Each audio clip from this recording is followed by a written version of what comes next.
Common Gear Podcast, commongear.com podcast. We're at episode number 24, where each week we gather with my good friends Lars and Jonathan to talk about recent sales on the predominant auction sites, that being Bring a Trailer and Cars and Bids. And we have a specific focus each week. This one is a little more, has a little more variety, but also kind of a return to form of some very traditional. We started out really looking at sales that were significant in some way, and I think this week we're back on that trajectory where the cars themselves may be very different, but the sale prices are certainly worth a look in terms of where we end up on them. So I'm really appreciative of John grabbing these finds this week. These cars are all ones that I have an interest in some way. And John, I'm going to throw that fourth one in, that special conversion, because I did watch the video that Doug DeNiro did on it, and it seems like a really. I didn't know if you wanted to save that to next week since it's an ongoing bid, but it's kind of a hot topic. So it's going to grab a big number. So definitely, and I have some thoughts on the DeNiro factor there. So definitely we'll try to throw it in there. So I'm gonna go ahead and share, and we'll get this party started. All right. Are we doing the 93 first? Yes. Yeah. Cool. So John, you can honestly start with it.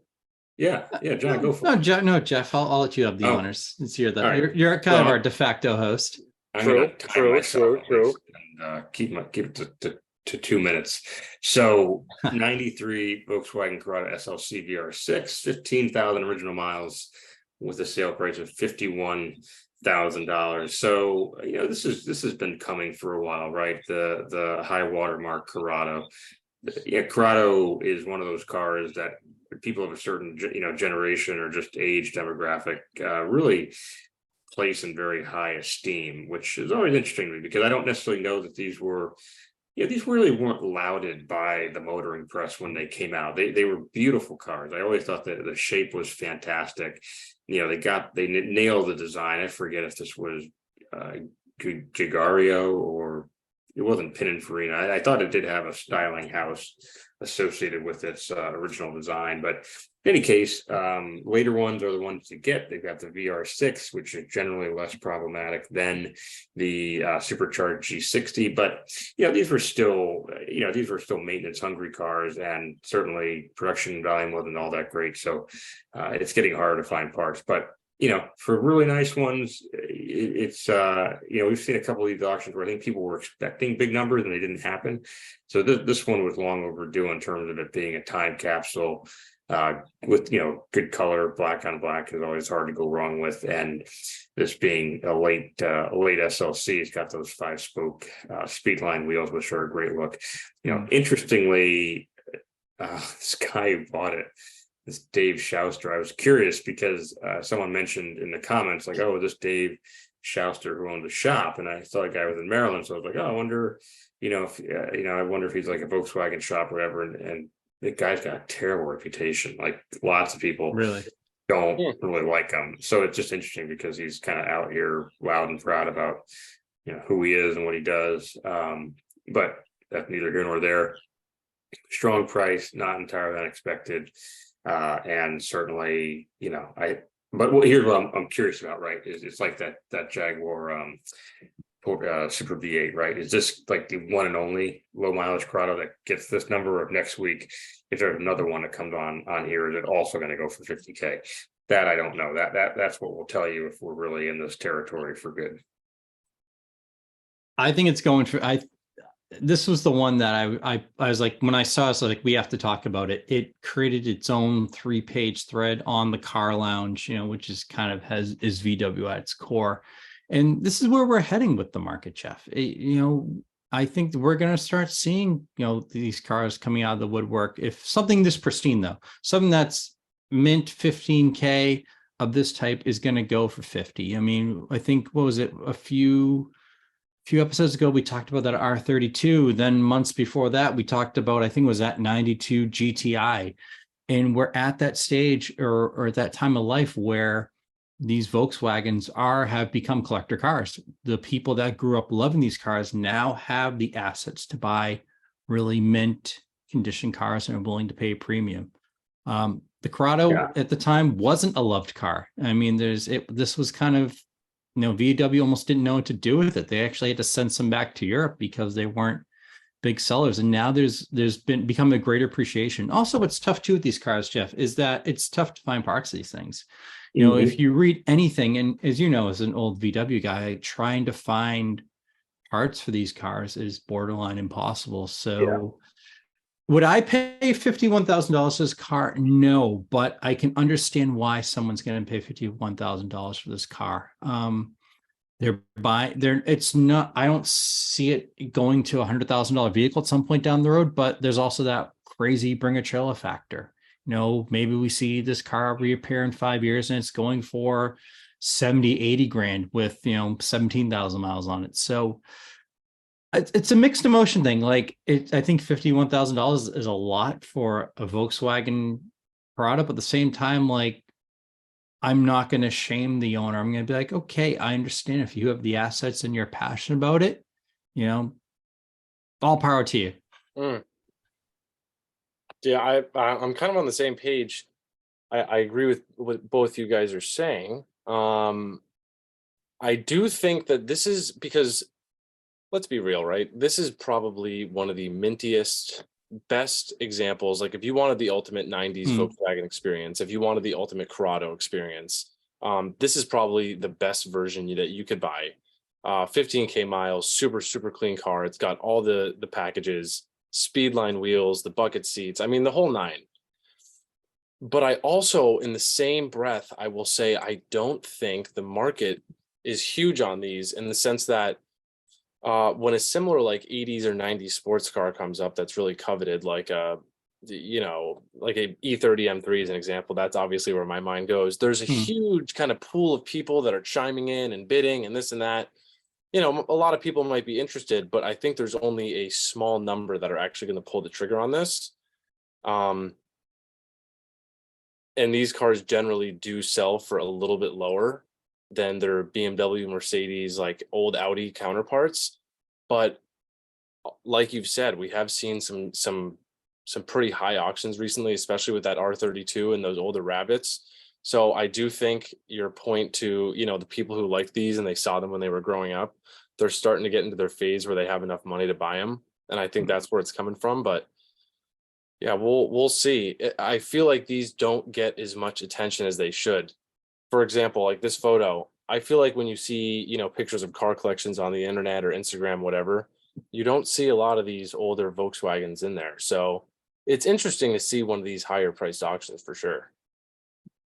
And just one thing, Lars, just to add to that too, just kind of scanning the market, like the value of these cars is going like this. If you look at Bring a Trailer and the results, it's going like this. It's not going this. It's not jack. It's not going down. It's going up. Yeah, I remain curious as to why. Like, so here's when the Volkswagen market really confuses me, is because I've always felt like when I spent probably more than any other. Well, besides BMW, I spent most of my time with the Volkswagen brand, and I've always found the owners to be somewhat cheap. Just like they don't really want to pay a lot for parts. Like if you tried selling something that was fairly rare, it was like pulling teeth. Whereas the BMW guys, you could just sell stuff at top dollar, no questions asked. So it's just so interesting to me that we've seen over the last 1 to 2 years some really impressive sales with minty Volkswagen. Because if I kind of use that as my experience of the barometer, I'm just like, wow, that's surprising, because I've always felt like that's a pretty cheap crowd. Now, that being said, I feel like that's something that happens a lot in the hobby, right? Like the more time you spend with a brand, it gets easier to find stuff for a good price, or you get you're parting cars out, or know someone parting a car out. So you're kind of have like this like maybe falsehood created where you're like, well, no, it's not worth much because the circle of people I'm in, just, we're just keeping them on the road. So the mentality is just survival, not restoration. Whereas, but it's kind of a blind spot, right? Because when you get into a car that's preserved as well, even though there might be someone who's a Volkswagen fan or fanatic, they're not the guy who's just trying to keep one on the road, right? So you kind of have to shed some of those expectations that come with, if you've grown up in the hobby or been around a certain class of vehicle. It's going to be a different kind of buyer because again, that guy who's just kind of dyed in the wool, always been a Mark III guy, he's never going to want to pay this kind of money. He's going to go, this is stupid. I never had to pay that kind of money. Why would I now? So I think when you do see these sales, it's important to remember it may not be like your typical hobbyist. It's someone maybe is more just kind of likes a little bit of everything. Yeah, good call. Here's a question for you guys. We'll finish up on this car with that, but do you guys think it's going to be driven? Oh no, dude, it's not. Look at the comments. This guy is freaking cracked. This is what I was talking about, John, before Jeff joined the video. Dude, this guy is papped out. Jeff, he's someone who does like a little bit of everything. You can tell he's like one of those guys in the vet that just strolls a lot. Ready? He goes, what's he say? This is a great addition to my car collection and will be in a climate controlled garage with all my other toys. Yeah, thanks for the focus. Yeah. And honestly, I hate to sound arrogant, but like the guys with real collections are looking at this saying, yeah, okay, all right, pal, glad that you just paid $50K for a Corrado to be your centerpiece. Like dude, I'll be honest, man, it's $50K. Yeah, but he's like this is a hardcore. Yeah. Like, I know, you can't really make that comparison. I always like to do it where I would say like something like, for that money, I would rather get a 60-mile 996 turbo, but I won't go there because it's like that's not the point. It's like this. I think actually Jeff's more right. It's a good point. The diehard guy who's been into him for 20 years, he's not going to pay 60, 50, whatever. No. Maybe it's just some dude who's like, man, this thing is sick. He likes it and he decides to pull. Well, I want the mintest Corrado ever. He sees it. Some people are impulsive like that. You know what I mean? I think that's a really good call. Because the diehard's not paying inflated bat prices, which, guys, I'll be honest, bat changed the game with all that. Some of these prices are just crazy. Not this car in particular, but I mean, we see it everywhere. Cars that shouldn't sell for some numbers. But this is actually an exception. I think that's I can see why that sold for 50. That's a clean ass car. All right. Yeah. I as much as I like these, it's just not something I can quite. I look at my brother this week. I would never do it. Well, no, I would never do it in a billion years. But I understand why. At the point of reference, my brother's looking at he's looking at a 996 this week, and it's a really nice, like Lars, what you're saying earlier, like the one he's looking at is like that car. It's what? Low mileage. No, it's not turbo, but it's a special order. It's got the full leather interiors, like everything. Is it an S? I'm sorry. Is it an S? It is it an S? No, it's not. It's not an S. It's a C2, but it's got like the 18-inch hollow spoke turbo wheel. That's got the full, special order full leather interior. But it's also low miles. It's 52,000 miles on it. It's a 2003, and it's 41.5. And it's just kind of crazy to think like you could buy a dude. Tell him to just get a little bit more money for the turbo. Dude, as we know, the turbo is indestructible. I'm sorry to get off topic, dude. I think it's more he's getting absolutely ridiculous amount of money for his trade. Oh, it's from a dealer. Yeah. So he has a 2020 Challenger. That almost doesn't seem like a great price for the Porsche. It's not, but they're giving him for a 2020 Challenger SRT, or Challenger RT, they're giving him 39.5. Yo, the fucking 5.7 Hemi. Yeah. The small block. Hey Jeff, Anyway. jumping back to the buyer of this car, you'd mentioned it. I'm just looking at his Google reviews, and this guy gets buried. Oh yeah, he sounds like a total scumbag. I actually think I remember who he was because he talks about how many VR6 swaps he did. And there was a guy He's back like, on they're like a back on VW Audi place he runs. but back on the VW Vortex forum back in the day, there was a guy in Maryland who was notorious for, like, you would show up with your car and say, okay, I want this thing swapped. You'd like bring in $10,000 in parts, right? Your engine, your trans, you want them to do the suspension while everything was torn apart, and you wouldn't, like, your car would disappear for six like a year. You'd go over there, like half the stuff is missing, he doesn't remember where it is, he claims he never brought it, and the speculation was he was just selling people's parts, after they just they're like kind of like told, like, oh, it's gonna be like 6 months before it's done. Yeah, it's fine, it's a swap. And then 6 months to go by and you're like, oh shit, I should have been calling this guy because he's lost all my stuff. What's his name? I can't remember his name, but I mean, You gotta remember it. You gotta remember it, dude. What did the letters start with? Oh, Lars, are you my attorney? You're trying to keep me out of trouble? Is that? No, dude, it's crazy. I don't even know if I can say it on here. Do you know? Do you know his name and you're not saying it, or do you not actually not know? Oh, his name's right here. Yeah, it's the guy's there. No, I mean, It's this guy. It's this guy. I just can't remember. He said his name is East Side, and I can't remember when I was 16 years old. It's this guy is the one who did all that. I don't know, Lars. I'm saying I can't remember when I was 16 if it's the guy on the Vortex. I'll fucking kill him. I don't kill anyone, Lars. Don't hurt anyone. Oh my god, that's crazy. It might not be the same guy. I'm just saying. We'll talk after the show, folks. All right. Do you also think part of the reason why this is going to be, why these are going higher, because like the other ones have been thrashed within an inch of their lives? Dude. Well, yeah. I mean, it's probably the cleanest example. If you wanted to do the speed lines, you wanted a really clean example, this is the one to have. Well, 15K, that's perfect. But I don't think it's the only one.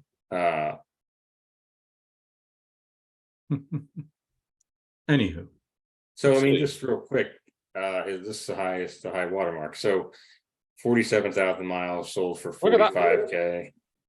It's 11K.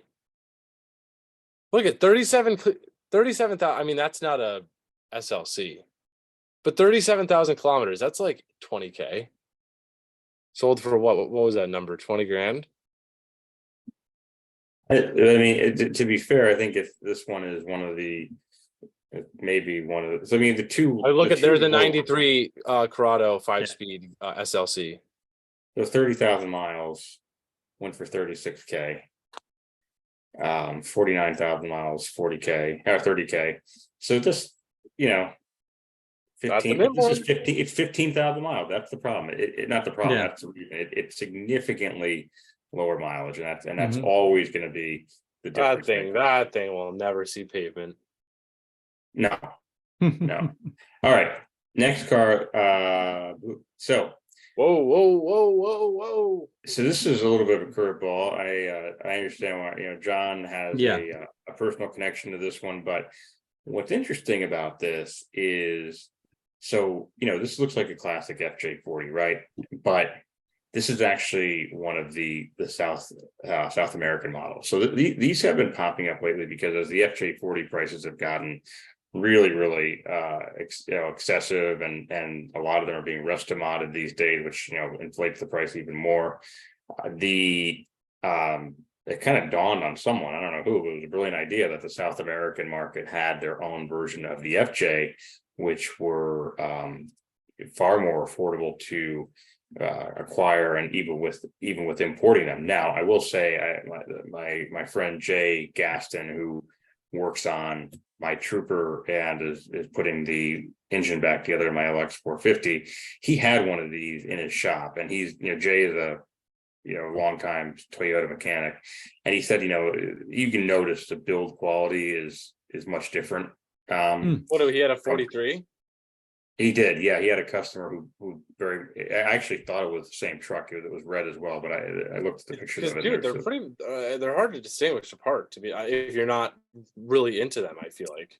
Yeah. Oh, yeah. To the naked eye, to most people, they wouldn't notice. They would just say, "Oh, The untrained eye." Yeah. You'd have no untrained eye." Thank you. Yeah. But he noticed things just in terms of like, I know in particular, like the differential looked like it had been put together by a third grader. It just like gaps and just the overall, like the quality of the construction was different than from a traditional Japanese model. Now, that being said, I mean, he put like 10 hours into it, and then it was just as good as any other FJ. So, I mean, in terms of if you want to buy one of these, assuming his customer saved a bunch of money buying it from South America, yeah, had some quality control issues, but they were resolved with about $1,000 worth of work. He was still well under what the cost would be for and the truck was otherwise mint, had no rust, beautiful paint, nice interior. You fix those QC issues and you're still well under what a comparable Japanese built FJ would cost. And the other thing that's cool about these FJ43s is that, the FJ40 is just basically a Jeep, whereas these FJ43s have, the jump seats in the back. So you actually can conceivably take passengers with you. Mm-hmm. Dude, jump seats are sick. There's a Ford Ranger today that had jump seats. Yeah, that's awesome. Yeah.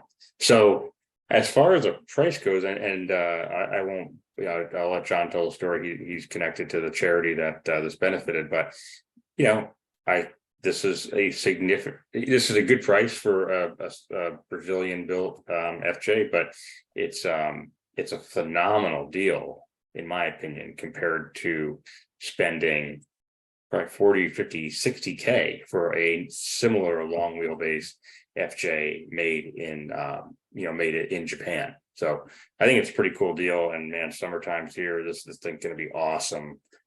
Driving down to the beach, surfboards, safari rack, whatever. It's going to be a ton of fun. Oh yeah, this thing's going to be a bounce house, though. I'll tell you that right now. Oh, that's the one thing, dude. I will say that's the one thing that owning one of those short wheelbase old 4x4 like Jeep style vehicles shows you, man, is these things are bounce houses. Oh my god, look, go back. Yeah, that's a perfect picture. Yeah. Next one, picture 30. Oh, wow. One over. It's not that important. It's all right. No, it's just the screen. Bugged out. No, it just blocks the air. Where's picture 30?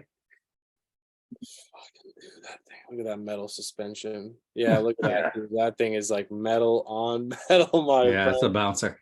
Yeah, but you know what? That's the character of these. Really, these things are great. I actually like this a lot. It has so much character with the safari style, kind of like Land Rover-esque jump seats in the back. Paint combo sick. Actually, John, you go first because I don't know much about it. But was it fully restored? Was it restored? I don't know the full backstory on it. So the way I threw this in because actually the nonprofit that's receiving the money from this is actually a client of mine. So it's a nonprofit we've worked on with some gala type videos and whatnot. So when I saw an email from them saying like, "Hey, we have a car and bring a trailer," I was like, "Oh, hold on here, wait a minute." So it was neat to pull that up and be like, and to mention them like, "Hey, I work on a podcast where we dissect kind of auction stuff." So yeah, I think it's a neat little find. It's I think it's a good deal, $28,500 for the buyer and also the nonprofit that's going to get the money from it. It's going to go pretty well. But as you mentioned, Jeff, it's a FJ43, so it's not the typical FJ40 that we see a lot on these sites. So it's something a little unique, a little different. I don't think it's fully restored. There is some little areas of rust and whatnot. It's the seller who actually lives in Situate, which is a town over from me, bought it about a year ago. That's a local sale for you, right? Yeah, it's next door. It's probably 10 minutes from my house. This to be okay, cool. Right now. So I mean, granted, he bought it for $38,000 last year on Bring a Trailer in March of 22. Sold it as a donation for a year later at $28,500, which is kind of interesting to see. I thought this would go for more. I really did. When I was I kept my eye on this and was watching. I was like, what's a clean 40 go for? I don't know. What's interesting though is the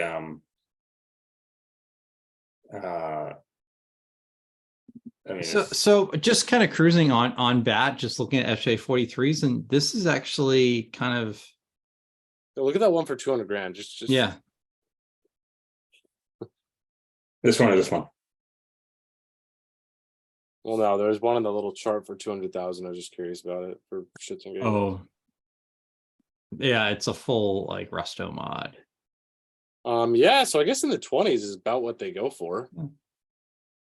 Well, here's the thing about, people are funny about these because right now the same thing's happening with the 23 window VW buses, the Samba, right? Because you can buy, if you were to buy one that was a German built, sold here, at a US dealer in the 60s, restored, it is easy. I mean, some of them have gone for like 200,000, just absolutely dumb money. But again, you can buy one because Volkswagen license companies in South America to keep building it after production ended. You could buy one and import it for a pittance compared to that. But the thing is, like, you can look at it and you're kind of like, it's like trying to just determine if someone has a lazy eye, right? You're kind of like, man, something just doesn't quite look right. And I don't want to I have to keep looking at it to figure out if that's what it is. And that's the thing, like the proportions are just a little bit different. The nose panel is definitely it's like a little bit more modern. So you kind of like lose some of that vintage vibe. I think that's always I think that's where people get hung up on things like this, where they're kind of like, if it looked identical, right? And you're like, okay, I know it's a Brazilian built model, but it looks identical. So yeah, I'll pay more money for it. But when there's just some things like from the proportions or like just some little styling tweaks, like, I think there's something in the front end about these that's different from the traditional Japanese built models. It kind of just, like, people get hung up on it, right? They're just like, well, I don't want to spend, like, the reason I'm living with those differences is because I don't want to spend top dollar. So that tends to hold value back. But the other thing interesting here is that the way this one was bid, someone came out and just went real hard right off the bat. You see, this was not a very active, not nine. Yeah, it was so surprising that it wasn't bigger. So this guy went out, kicked it off with a $20,000 bid. I don't know if he's the one who ended up winning. No, he didn't. Someone else won. And so, I mean, listen, sometimes that's great because if you're happy with the price, you take all the stress out of it. But other times it just spooks people, right? They're like, well, there's someone going this hard for it. There's no point to me even trying to bid because I'm just going to get out. I'm not, as opposed to saying, well, I'm going to hang in there at the end and see if I can get it for, and then you end up incrementally spending more than you wanted to spend. So, I mean, the bidding may have also, but this was also just a very quiet auction, which I'm sort of shocked by. Yeah, that's what kind of got me. I expected this to be a little more exciting. Yeah, and usually the charitable ones get that excitement. Like, it brings out the money bidders who just kind of want to throw money at something, and just because it feels good, like they'll just buy something. I mean, we've seen it happen on bat before, where someone just buys something for the hell of it because they've got oodles of cash and it benefits the nonprofit. I almost wonder if putting this car on bat was kind of the wrong idea. Like, I think it might have been. Yeah. I mean, because I'm looking from a cultural standpoint of where the era where the organization's from and where this car is. This is the type of vehicle someone in this demographic area that I currently live in would go after. This is kind of if you have the assets, you are buying something like this. So maybe it's more of a niche thing to the organization and where the organization is based out of, but to the general public, it's kind of like, oh, okay. Yeah. It's a tough one. I mean, it's you can never quite figure out why the auction there are so quiet, why they are so quiet. But great deal for whoever bought it. Oh my God. Yeah. Yeah, it's a great. I mean, this is an honest vehicle. And it's going to get. I'm sure it will get driven. Yeah, I mean, at that price, you can feel good about it. Mhm.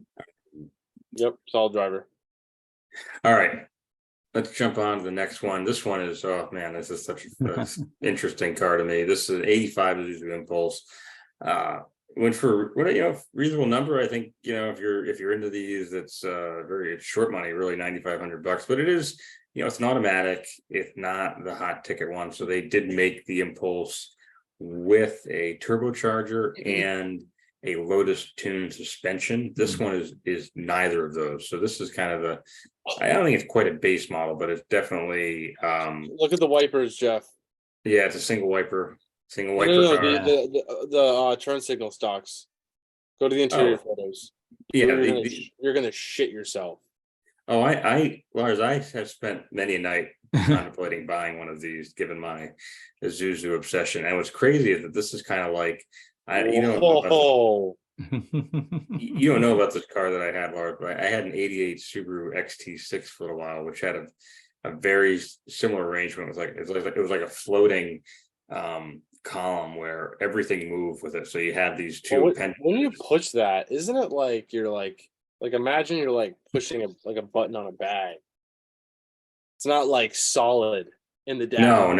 No, and that's my general problem with Japanese cars in this era, that they can be entirely cool, but they still feel so unbelievably fragile. Like, no, not even that, but like, isn't that like a big heavy thing to have hanging? Like, what if you bump it? I don't know. Oh yeah, look at it, dude. What do you? I don't know. What if you are reaching for the volume and you put your hand back on the wheel or something too quick and you bang that thing off? I don't think they focus grouped it, No, they no, there's no focus group for this. This is like this came out of a concept car design called the Ace of Clubs. And it's almost like they just kind of like, all right, let's just productionize it a little and send it on its way. Well, this was also, the story is that this was and John, I don't know, you know how to pronounce it, Gregario? This is Gagaro. So Gagaro came up with this design, and Volkswagen had commissioned him to make a sporty coupe design. And so he came up with this and he presented to them, and Volkswagen was like, yeah, no, what we're looking for. So then Volkswagen went and made the Scirocco, which, if you look at the two of them, they are very similar cars. So effectively, Volkswagen looked at the design, said, yeah, it's not what we're looking for, but then they just took it and did it on their own. So Gagaro said, well, screw you guys. I'm gonna find someone to buy this design. And so oddly enough, Isuzu said, we'll take it. We'll buy it, pick it off the shelf and use it. And so Isuzu ended up making, what amounted to, a very, high-end design into a sort of middle of the road / economy sports coupe. And really, sports is being generous, because this was not a fast car. I think this is a variation of the motor that's actually in my Trooper. I don't think it's a 2.6, but it's a fuel injected 4-cylinder. Click on that. Click on that. Go up a little bit. You see that one? I was down there actually. Well, I just wanted to see. I think it's a picture of the turbo. It's a picture of the engine. Yeah. So this is the naturally aspirated version. That's not a turbo. Go over right. 3. Wow, I'm an idiot then. No, dude, you got this is a fairly base model, but it's also 22,000 mile. This is the car you can bring to like an odd car event day or like a Radwood sort of thing, and no one else will probably have it. And the design is fantastic. That's the selling point for this car, is that it's such a cool design for that era. And I've always lusted at. I've always had a soft spot for them. I always have kind of kept it in my, like if a turbo model with the stick just fell into my lap, it's like, yeah, I feel like I have an obligation to buy it. But the issue is that, man alive, it's kind of like the Corrado, but without the potential to sell it for 50 grand someday. Is that parts are just, talk about obscure. I mean, really Are they? super obscure. Yeah, very hard. I mean, well, anything from a body perspective, like if you buy your trim, not the engine per se, but body trim. I don't know mechanically if there's things, common wear parts, if they're hard to find. But here's one final thought on these in terms of if you were to buy one of these, there is one to absolutely get. And there is like in 88, several manufacturers were doing a kind of like this special edition trim option where everything was white. So Isuzu had a version of this with unique alloy wheels. I think it was the turbo model, and it was all like monochrome white. I mean, it's like, just very 80s. Acura did the same thing with the Integra. Nissan did the same thing with the Z31 chassis 300ZX with it's called the Shiro Special. And actually Nissan also did it with the Maxima of the same era, where it was, like a front air dam, rear spoiler, unique alloy wheels that were all just bright white and just all color coordinated. And Isuzu had their own version of it in the Impulse. Near impossible car to find, but it just absolutely, I mean, rock your socks, 80s awesomeness. I don't think this car is going to be a ton of fun to drive, but it's going to get a lot of props at Cars and Coffee. Yeah, this is a fun, weekend Cars and Coffee Radwood car. And for 9.5, it's you're comfortable with that all day, and you're probably not going to get, you're going to hold on to this car because maybe you had one at some point in time. You really don't care about high performance. You're just, fair and honest. Yeah. Yeah, it's a car for sure. I think it's funny. I think you guys, were you guys born in like the 80s? 82. Right? 68. Okay, so 82. So yeah, I was like, damn, really? 82. So you guys, like, when you guys were like 13, 14, you probably saw these pieces of shit roaming around. The thing is, pieces of shit. I know. I'm joking. I can't believe you just said that. I'm poking the bear. I'm poking the bear. Shooter McGavin. Yeah, you are. You're like poking us. I just don't like what. To be honest, when I clicked on the link, this is the first time I've ever seen or heard about this car. I didn't really know it was a thing. If I saw one on the road, I'd probably be like, "Whoa, what is that thing?" And that would be the end of it. But what does it sell for? 9,500. Honestly, for 9,500, it is kind of a cool shits and giggle car. It's definitely it totally is. Probably not. Here's my thing, guys, with this whole car thing. Sometimes it's hard for me to justify a car that is just not enjoyable to drive. Oh yeah, that's fair. That's 100%. But again, so for if you buy a $60,000-$70,000 car, that's a piece of shit to drive. That's one thing. But for 9,500, dude, I think it's pretty easy to justify. This thing is a really cool talking piece. Jeff, there it is. There it is, that photo. Go up. Go to the right. See that? Up one. Yes. Oh, that's a fucking heat shield. I thought that was a turbo. Look at that shadow. You see the way that shadow? I was like, dude, this thing's definitely got a turbo. Oh, that's hilarious. But you 90s kids and your turbos. Yeah.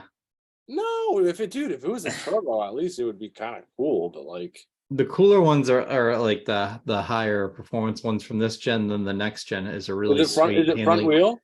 These are rear. These are rear. The next gen was front wheels. Dude, yo, I looked up that all white one with the white freaking. Yeah. You see that? Yes, there it is. That thing's disgusting. No, and actually that one in a good way. Like, that thing looks pretty sick. Oh, free advertising. Thank us later, Hendrix. You guys will get yours. Yeah, so this guy is on Instagram. He's I can get behind this. A turbo? Yeah. Yep. Turbo RS. See, I like the sound of that. Intercooled turbo RS with bucket seats. Now that is cool. Oh, dude, you put some stickies on there. I bet this thing rips. Some coilovers, modern suspension. I bet that thing is nasty. So that's that's where these cars start. Magnets. Yeah. Yeah. Yeah, you're right. Sorry to cut you off. That's where these cars kind of. No, that's right. But this is where this car makes sense. Like you find one of these. That's what I mean. If I found one of these, I mean, I think I would have to figure out a way to own it, just because it's a gorgeous car with the right wheel and with a proper engine in it. The styling kind of lives up to expectations a little bit more. Dude. So, and guys, that's a huge, like, we obviously we all know this, but like, this is a great example. I'm glad you pulled this video up, because I see this thing with the economy bumpers, the I know. wheels, the automatic, and it's like, yeah, why would you have this? You give it the sport bumpers, you lower it a bit, cooler then you see aesthetic, this. a couple stickers, bucket seats, manual trans, and a turbo. And you mentioned it's rear drive, might have a locking diff. I mean, that turns it. Now it's like, yes, that's everything you want. Small, probably. Look at those seats. yeah, awesome seats. The steering wheel. I mean, come on. That's a driver. Totally That's different actually car. a driver's car now. Right. RS Turbo. That's the one. And dude, those 90s turbo cars, I bet you that thing is making all sorts of whizzing and fizzing and popping noises and whooshes. I bet that's cool. That's cool. And what's really, Isuzu actually at that time made a few different models. They had another one called the iMark, and the iMark was also available with I know we had the Lotus handling suspension package. I can't remember if they were turbo, but the top of the line iMark had actual Recaro seats, the Lotus suspension, rear spoiler, the graphics and whatnot, and it was just a really slick car. So the RS Turbo. Well, the turbo, So Isuzu. How rare are those? How many are made? Like a few hundred or thousands? I don't even know. It's more you cannot find one to save your life. Yeah, I was looking at one. What's it? Is it? Dude, that is really cool. Turbo RS. So, Lars, your point is very fair. Like one of these Racer is not cool. No. But Jeff, neither is a 325e sedan with the economy bumpers. And I agree. Comfort seats and the bus wheel. That's not really that cool either, and it's really not that great to drive. It's freaking So it's all, but sport bumpers, Euro weaves. With the right spec, at the different. The right spec, you're all set. Exactly. Yeah. So I'm actually glad you put that one in. John's when before you got in here, Jeff. Man, look at this impulse, and John said it was impulsive. So we'll just run with it. And I always forget the rear wheel drive. That was a big difference too. Dude, you put an LSD in that thing. It's probably got like 220 horse. I bet you that's a fun little car. Yeah, what's fun. So this right here, growing up, like you had these cheese slicer wheels. So there was one of these parts. Where do they stud in? What do you mean? Like, where's the holes for the studs? Yeah, I don't know. Wow, that looks like you can't even see. That is really unique, huh? But there was one just like this that is this part of where I grew up. There was a small little regional airport, Dutchess County Airport, and across the street was this house, and it had one of these. And that, I mean, at a very early age, I was very heavily influenced by it, because it was a turbo, had these wheels, cheese grater wheels, and see, that's where you get it for. That's what I was saying. You guys saw it when you were growing up. Been with me ever since. I can still see it sitting there, and that's crazy, huh?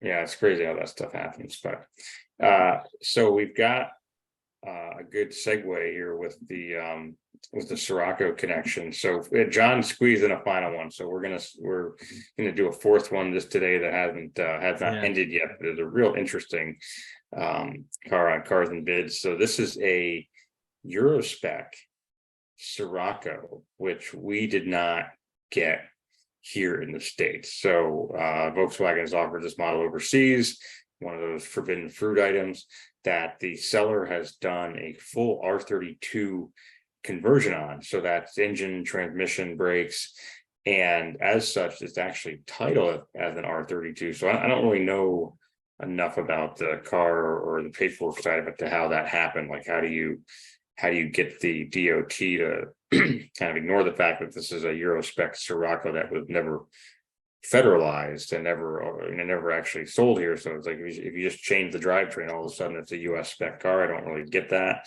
But DeMiro reviewed this car himself and did a test drive with it, and he said that the thing he kept coming back to, that despite being significantly overhauled, significantly modified, the car drove like it was a factory build. Like he said, it was just tight, no warning lights on the dash, nothing felt like it was just kind of hanging on by a thread. The whole car felt really well built, and I mean, it has over 500 horsepower, 550 pound-feet of torque. In the video, it's moving out very smartly, and I have to give the builder credit if that is the case. If what DeMiro said is true, this looks to be incredibly well done. Obviously, the R32 drivetrain is a treat. It's a honey, but for me personally, it falls outside of the realm of what I necessarily would be interested in. But I really, anytime someone takes on a project of this magnitude and gets it to look factory, that is incredible. That is very hard to do. So definitely kudos to the builder. $55K right now for a bid on it with plenty of time left. So I suspect you're going to see this go for over 60, maybe over 65. Very super cool. Can't not respect what the builder has done here. I put this in here because it's there's so many things to discuss with this car. First off, HPA built it, which is a well-known Volkswagen tuner up in Canada. What I wanted, and this is forbidden fruit, we didn't get the Scirocco here. I'm really concerned for DeMiro here, putting this car in a way endorsing it, because for all intents and purposes, this is not legal in the US, this car. It's not like he took a R32 chassis and HPA took an R32 chassis and draped a Scirocco body on it. What they did basically is they took a Scirocco and added, the drivetrain and the four-wheel drive and of an R32. So unless you live in a shady state in the US that, it kind of will, as everybody talks about, Florida's really lax on car registrations and whatnot.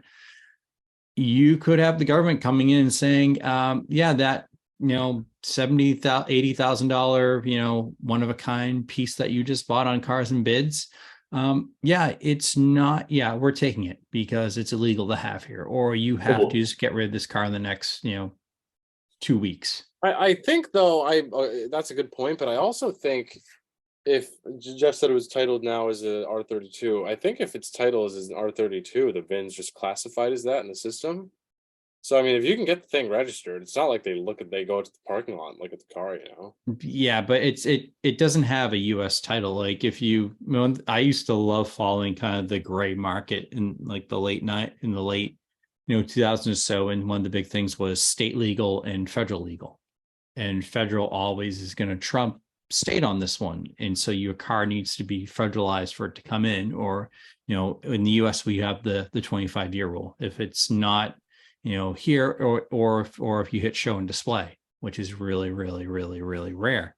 Canada has a 15-year import rule. So it seems like this car, HPA being Canadian based, they took a 15-year-old car that they had that they could get, was Canadian. But, if this car sells in Canada, great, you're fine. But if you're a US buyer, I would be really, really scared. And, for someone like Doug DeMiro, who was so prominent in the car industry, if this goes wrong, it's a bad look for him. It really, if I was him, I would not be selling this car on Cars and Bids. So, or I would have a disclaimer of, non-US only, like Canada, everywhere else you can bid on this car, but if you're a US person, so the comments indicate that this had the Texas registration. I don't think it had a title, but apparently this right here, so it seems like the car was built this particular rule set from the Texas DMV. So talking about it for sure. So that's Texas, what all the comments are saying. So the speculation that if you took this out of Texas, you would not, unless your state has similar Yeah. regulations that, John, as far as DeMuro hawking it,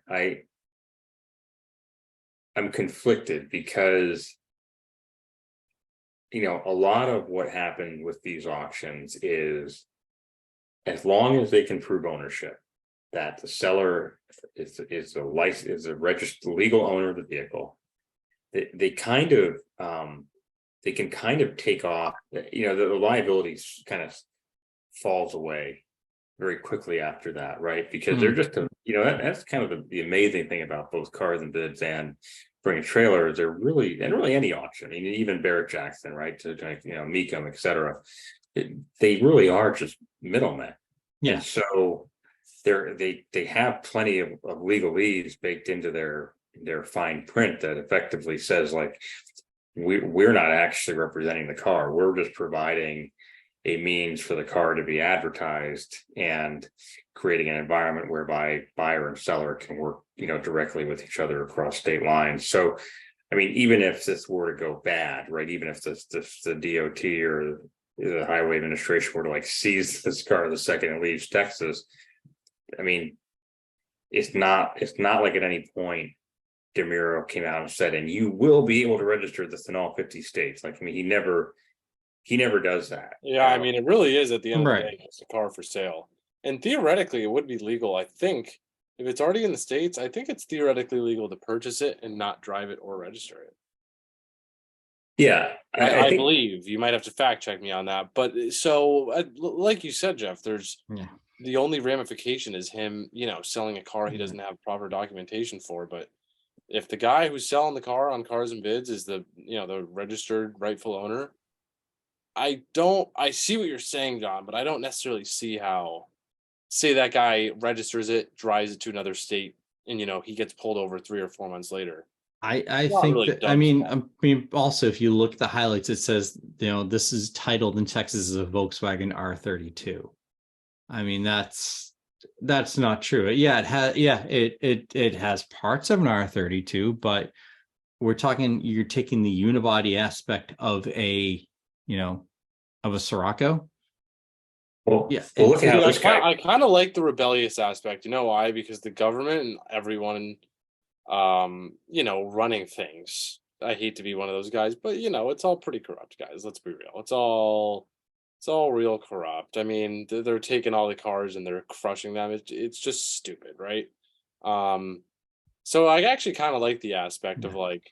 But I mean, I see what and Jeff, you highlighted. I see what the seller's saying, but anytime I've read that elsewhere, especially if this was the big thing with Nissan Skylines and like the late in 2009, 2010, when you had all these companies kind of saying, oh, we're bringing unibodies as kit cars, and then they all got seized.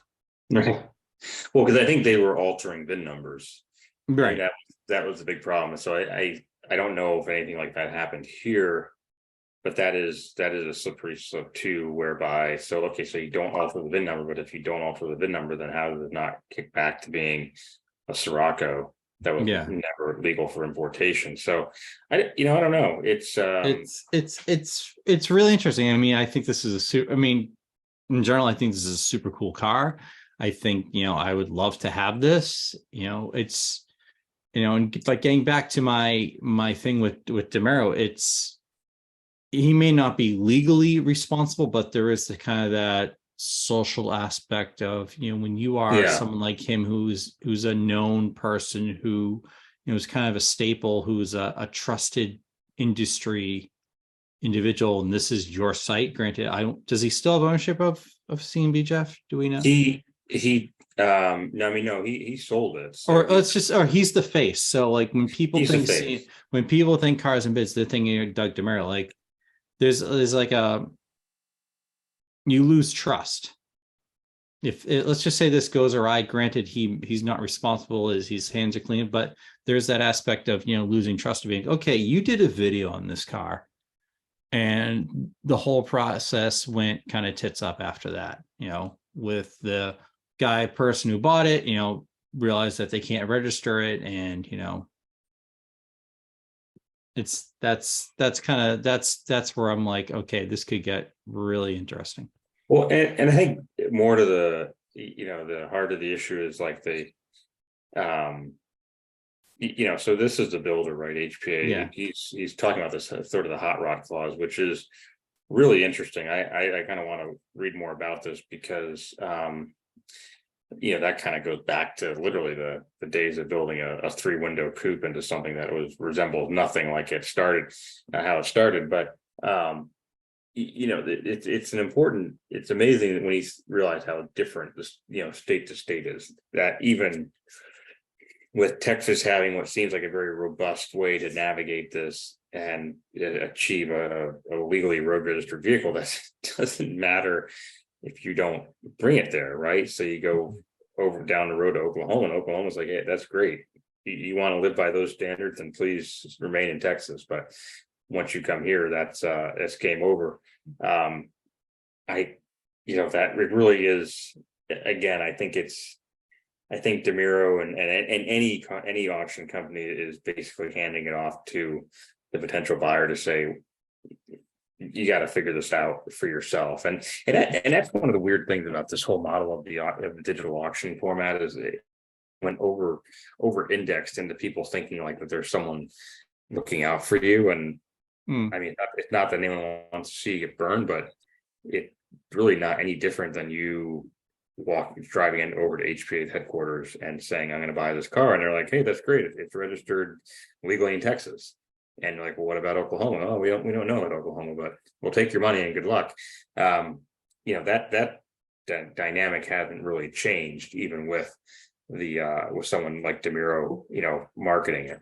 But it just feels different because there's that face behind it. But here's the big question. Legally aside, would you buy this car? No. Well, here's the thing. Why not? It's going to end up going for $70,000. But why wouldn't you buy? Because that's why you wouldn't buy it, because of the price.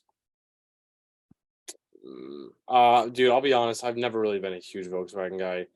I actually do like their like my mom had a 6-spec SEL 2018 Volkswagen Sport Wagon. It was a wagon 4-door 6 PDI. That was a phenomenal car. That was a great car. Had like 280 foot-pounds of torque, 40 miles to the gallon. That very well built, great transmission. I loved that car.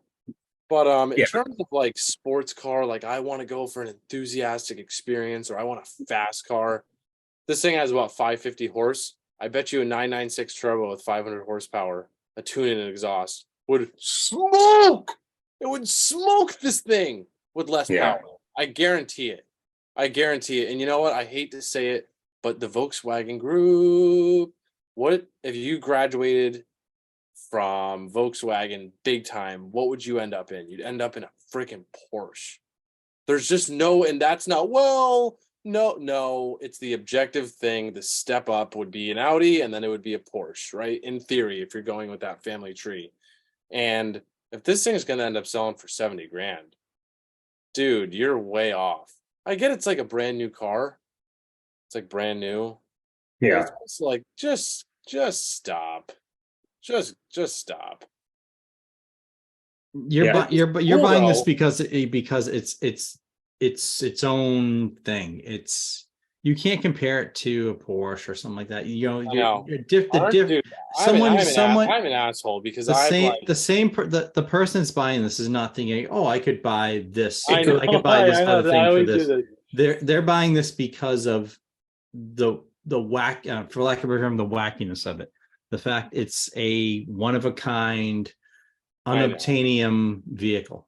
See, that's the same. Well, it goes back to the Corrado, where we don't get it, but there's people who want to spend anything necessary to have an epic Volkswagen, and that is just that's kind of this consistent train of thought here. Like, I look at everything we've talked about tonight, and if I had to pick one of them, I would have bought the Land Cruiser all day long for $28,000 and felt way better about it than spending over $50,000 for either this or the Corrado. Well, I will say one thing though. If you go back up to the top of the comments, Jeff, there's like a VIN plate that says like Yeah. VIN. So Which I looks- think if they assign it a new VIN and it has that on the shock tower, I think that thing's pretty much good to go. I think it's like when I see this photo, yeah, I agree too. This Bro, come on. no. If it's registered in Texas and you get pulled over, it's going to come back to a valid. They're not going to be like looking. But what are you doing when you decide to sell that car or you move to another state? You are screwed. You fucking drive it into the Great Lakes. Redline it. No, you shift into reverse at 180. You sell it back to someone in Canada. Yeah, it's all you or Dude, Jeff's on his A game. I'm not touching this car with a 10-foot pole. Oh, dude, dude, $50, I would freaking pass. Yeah. No, then I mean, with that it's said, just a lot of money and it's a big risk. This is the type of car you have to sit on this thing. You have to be cool with the fact that this is your car. Because it might be hard to sell it. Look at even sort of not forbidden. I'm gonna send you guys something to read for later. Cheers. I mean, and this is where they cover their ass. It's like, hey, state of Texas gave it a VIN plate, but that might not work in your state. That's all they have to do, and now they're free and clear. They're going to get a ton of exposure for it. I mean, it's like the Donald Trump theory of publicity. There is no bad publicity. So, you know, that section right there is all they need to say to basically be completely protected from any, you know, lawsuit or litigation if something goes wrong. And in the meantime, they got a ton of eyeballs, which is really the name of the game if you're in this business, right? You've got to get cars that bring the eyeballs to the site. And this car is that, you know, they probably looked at it and say, you know, it's worth the risk because we're gonna get that attention we want, even with the potential legal issues behind it. Yeah, there we go. So anyway, let's wrap it up. I gave my final choice. What would you guys choose as far as this week's selection? Which one are you going home with? The Toyota, the FJ43. If it's my money or in a theoretical fantasy world? You pick. If it's my money, no. If it's a theoretical fantasy world where I can do anything and there's magic involved, I'd buy the freaking Isuzu and I'd go and I'd turn it into an RS Turbo. But, there you go. Nah, the VR6 Corrado, dude. I bet you that thing's sick. It'll sound good. Does it have ITBs or anything cool like that? What's that? Does it have ITBs or anything cool like that, or like the Corrado? Yeah, like a no. Vanos I mean, type. You can convert it to that. It doesn't come with it. No. What a fucking piece of shit! I'm telling you, you guys are cracked.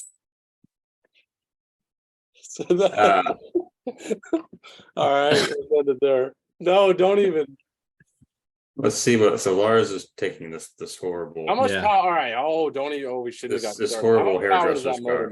Yeah. How much power does that motor make? Hairdresser's car. 172. 172. 172. Come on. Front-wheel I mean, drive. I guess that's about a 6-cylinder, right? In the 90s. You gotta remember the generator with the times. Listen, you chose this car, Lars. I'm sorry that you made an awful. I'm sorry you made an awful choice. We're not gonna stop you. I'm back with the Impulse RS. No, I agree. I think when you look at those things that like through the rose-colored glasses, it's very easy to think, oh man, this thing was just incredible. But I agree. I think you get in and drive it. It's kind of like, wow. I thought this thing was going to be a rocket ship, and it's really not. Dude, yeah. I mean, how much was it? How much was it compared to an M3 or like something like that? Like, dude, you know, like with the price range. Were they 20 something? In the 20s? Because it would just be interesting to see like why you'd choose that at the time. Like, what would be the market analysis of people choosing that over an M3 if they were. So end of the model run, the Corrado was priced at $25,150. So that's 90 floor due. But now let me ask you the question: is that like for a base model, or is that all? No. Because I mean, that's a good price. Yeah. Let's see. Holy So, dick. yeah, it'd be the equivalent of spending 52 grand on a What? Volkswagen today. Oh boy. Dude, that's like those guys. You could have bought 2 Isuzu Impulse turbos for that money.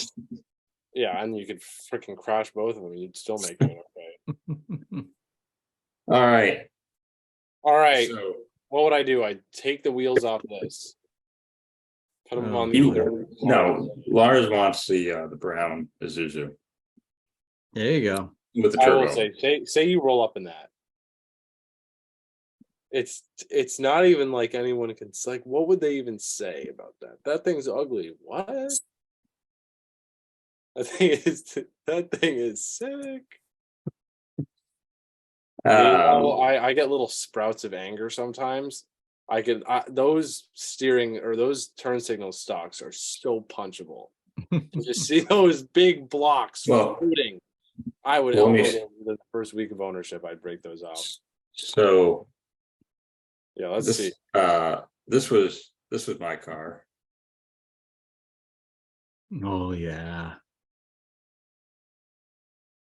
And let me show you so here's what the interior looked like. Same thing.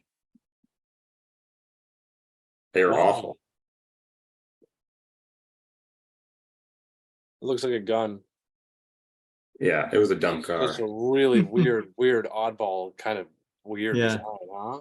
Yeah, I had a real. Wait, go back up. What did I just see? I just saw something I didn't like. Go back up. Oh, the key a little faster. I'm sorry to like. What don't you like? Well, it was something in the description. No, go in the description. It was one of the pictures in the description. One more.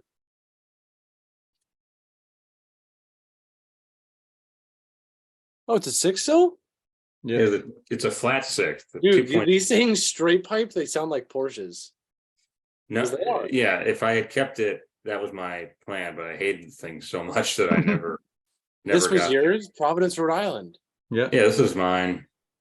Whoa, 6-cylinder. This thing probably, it was all-wheel drive? Oh, yeah.